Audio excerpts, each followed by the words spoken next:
میرے والد ماجد کا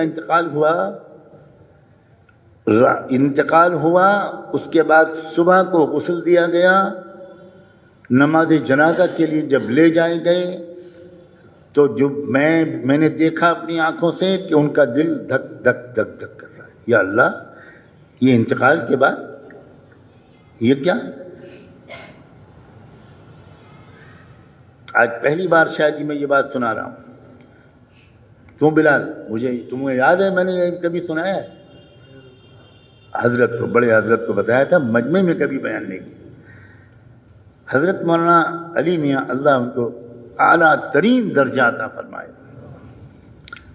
حضرت مولانا ابوالحسن علی ندوی، مولانا رابع صاحب حضرت والد صاحب کو انتقال کے بعد آئے گھر پر، تو انہوں نے دیکھا، بہت دیر خاموش دیکھتے رہے، کچھ نہیں بولے۔ جا کر انہوں نے حضرت مولانا علی میاں سے کچھ بیان کیا۔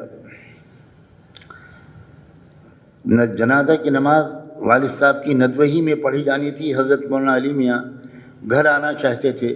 ہم لوگوں نے درخواست کی کہ حضرت آپ گھر پہ تشریف مت لائیں، ہجوم بہت ہے، ہم جنازہ لے کر ندوہی آ رہے ہیں۔ تو حضرت مولانا کرسی ڈال کر ندوے کے گیٹ پر بیٹھ گئے انتظار میں، اور مجھ سے فرمایا سجاد ذرا چہرہ دکھا دو۔ 50 سال کا ساتھ تھا اور ایسی محبت تھی کہ میں تو بیان ہی نہیں کر سکتا۔ حضرت شاہ عبد القادر رائے پوری، شیخ المشائخ اور عارف باللہ، انہوں نے بھری مجلس میں ایک مرتبہ فرمایا تھا کہ اللہ اگر قیامت میں پوچھے گا کہ عبد القادر کیا لایا ہے تو میں ان کو اور ان کو پیش کر دوں گا۔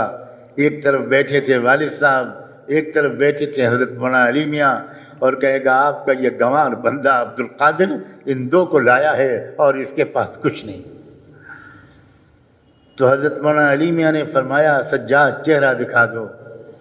میں نے فوراً کفن چہرے سے ہٹایا، چہرہ دیکھا، 1 منٹ تک غور سے دیکھتے رہے، اور اس کے بعد خاموش ہو گئے۔ نماز جنازہ بھی ہو گئی، سب کچھ ہو گیا، تدفین بھی ہو گئی۔ اگلی صبح کو حضرت مولانا ہمارے گھر تشریف لائے اور تمام مستورات کو تعزیت کے لیے، اور اس کے بعد کہا کہ سجاد الفاظ نہیں ہیں کہ مولانا منظور صاحب کے مقام کے بارے میں کچھ کہوں۔ ان کا لطیف قلب انتقال کے بعد بھی اللہ اللہ کر رہا تھا۔ یہ ہے لطیف قلب، جس کا پہلا سبق اس سلسلے عالیہ نقشبندیہ مجددیہ میں کرایا جاتا ہے۔ لطیف قلب کبھی مرتا نہیں، یاد رکھیں۔ ہمارے اندر کی حیوانی روح نکلتی ہے، ہمارے اندر کی ملکوتی روح نہیں نکلتی۔ اس بات کو عام لوگ نہیں سمجھ پاتے۔ ایک چیز ہوتی ہے نسمہ، ایک چیز ہوتی ہے روح۔ نسمہ جانوروں میں ہوتا ہے، روح نہیں ہوتی۔ تو ان کو آپ جب ذبح کرتے ہیں تو ان کا نسمہ نکلتا ہے جب وہ پھڑکتا ہے، اور ہمارے اندر 2 چیزیں ہوتی ہیں، ایک نسمہ اور ایک روح۔ نسمہ نکل جاتا ہے، روح عالم بالا میں بھی رہتی ہے اور انسان کے بدن سے بھی جڑی رہتی ہے،